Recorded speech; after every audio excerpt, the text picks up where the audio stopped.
¿Qué tal? ¿Cómo le va? Buenas noches. Un gusto estar con usted. Bueno, ya lo tengo en línea, Agustín Echevarne. Sé que hoy está con los tiempos cortos, así que, Agustín, buenas noches, un gusto tenerte como siempre.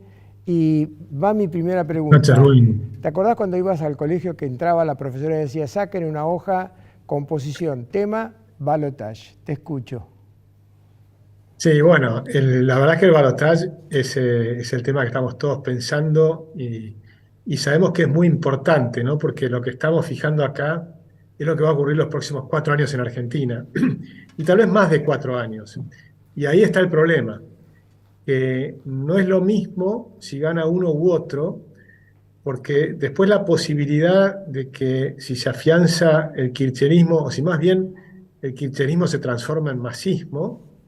Entonces ahí, viste como ese animal, ese monstruo mutante que es el peronismo, se va transformando. De peronismo pasó a menemismo, de menemismo dualdismo, dualdismo kirchnerismo, y si ahora se transforma en masismo, y hay mucha gente que le va a agarrar la desesperanza, porque después sacarlos es muy difícil, viste que el populismo tiende a avasallar las instituciones, y lo han hecho en Venezuela, en Cuba, en Nicaragua, en Ecuador, tratan de avasallar las instituciones. En Argentina tuvimos anticuerpos importantes que frenaron a Cristina Kirchner en tanto con la 125 famosa, con el tema de los impuestos al campo, y después con el avance sobre la justicia, si ustedes se acuerdan, el 13 de septiembre, ¿no?, del 2013, con esa marcha importante que hubo. Después tuvimos la del 18 de abril, pero antes de esa estuvo también la del 8N. El 8N fue otro avance que quería hacer el kirchnerismo sobre los medios. En ese momento le había puesto fecha a la toma del Grupo Clarín, que debe ser el 7 de diciembre.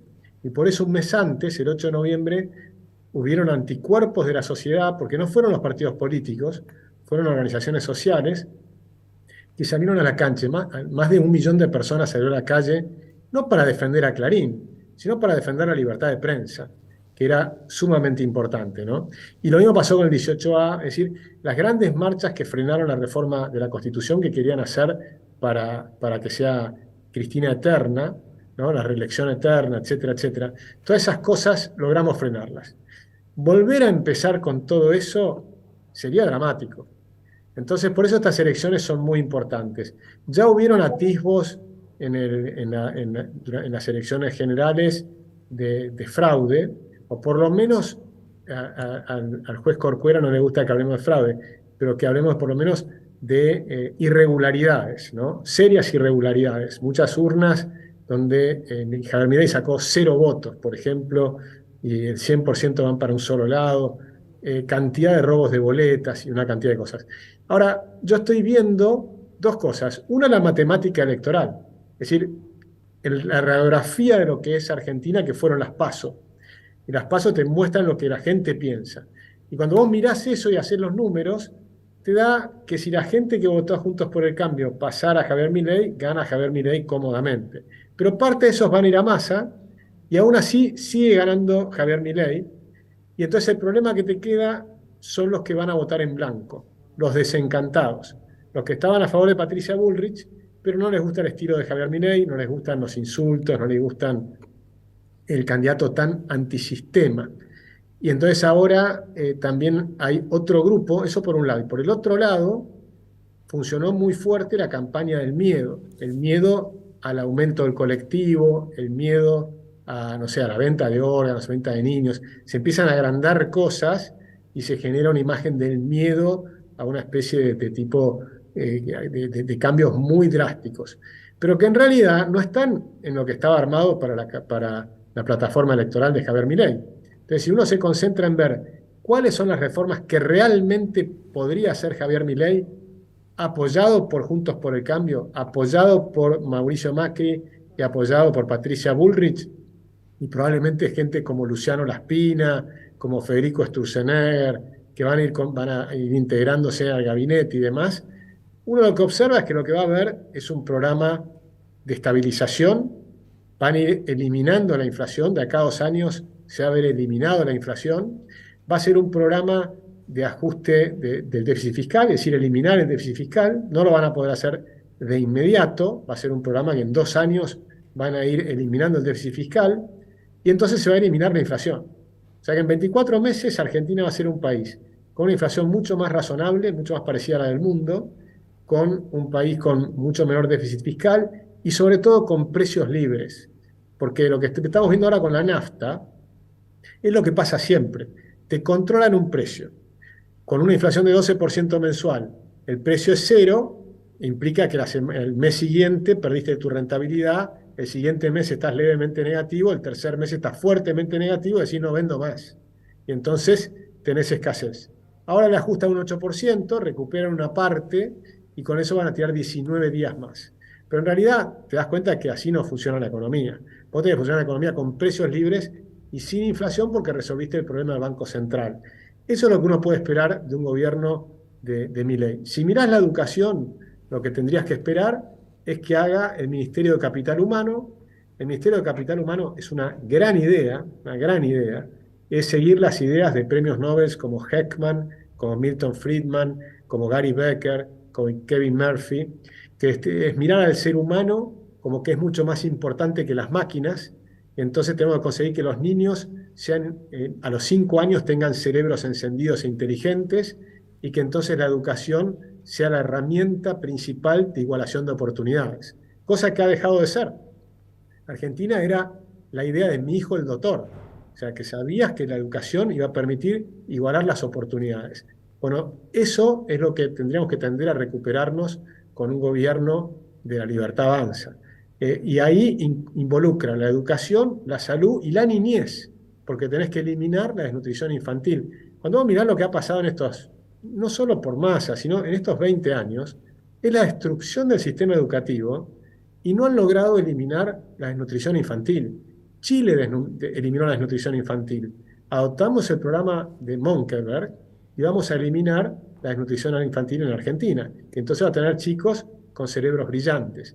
Eso es clave. Entonces, frente a estas dos alternativas, para mí es facilísimo. Yo tengo clarísimo que voy a votar a la libertad avanza, ¿no? Pero me parece que es tan distinto. Y el otro representa además la mafia que viene corrompiendo a la Argentina hace mucho tiempo.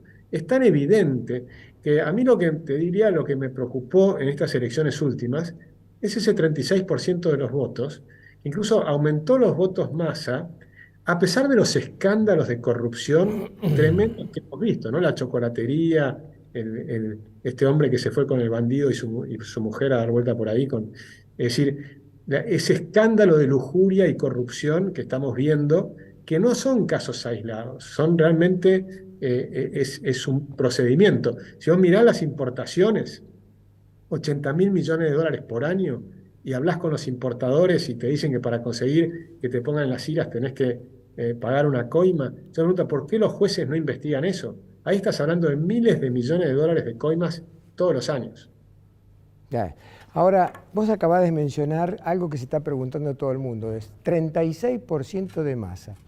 Entonces, vayamos a lo que en marketing se define como la toma de decisión del consumidor. Es decir, doña Rosa cuando va con el carrito por el súper y se detiene en la góndola, hace así, estira la mano, atrás de eso hay una gran historia de comunicación vocacional, de una historia que puede ser de meses a veces para trabajar sobre un producto o sobre un servicio. Hablemos entonces de la toma de decisión del consumidor electoral. ¿Por qué un tipo tenebroso como Massa, mentiroso de primera y todos los adjetivos que le puedas poner en contra atrás, cómo saca un 36%? Y lo que está haciendo ahora, que mueve inteligentemente todas las facetas que puede mover para atrapar más votos y quitarle voto a Milei. Porque ha demostrado que no es ningún torpe desde el punto de vista de captación de votos y sigue con la idea de que arrancó en el 46, que hay un gran mercado, que hay una gran mayoría de gente muy desinformada que no entiende nada de nada y que además cuando Milei sale y dice que para la educación hay un sistema de voucher, él lo toma y se lo transforma en una educación que no sirve para nada y que la gente no va a tener educación pública. Entonces, me parece, vos decímelo ahora, que Macri le ha sumado tal vez a Milei bajarlo un poco de los pies sobre la tierra y que empiece a hablar menos en difícil, como dice la gente del pueblo, y más en lenguaje popular. No sé si eso lo expliqué bien, Sí, pero ¿qué opinás de ese tema? totalmente. Mira, Rubén, yo creo que el voto kirchnerista o ideológico de peronista de izquierda es un 24%, 25%. Los 12 o los puntos adicionales o 11 puntos adicionales que pueda sumar, que logró sumar Massa, vienen para mí por dos efectos. Uno, que efectivamente es un buen candidato, un tipo que sabe, digamos, endulzar el oído, por un lado, y por el otro lado, logró meter la campaña del miedo contra Javier Milei, amplificando algunos dichos, tomando algunas pequeñas cosas que no son el centro del problema y saliendo del centro del problema y agarrando algunos puntos que no tienen nada que ver con lo que es importante, ¿no? El tema de los órganos, el tema de los niños, cosas que realmente no son la esencia del problema, todo lo contrario. La esencia del tema es solucionar la inflación, solucionar la seguridad, solucionar la educación, que es clave. Después te dicen el temor a que va a privatizar la educación, que es falso, porque en ninguna parte del programa se habla de privatizar la educación.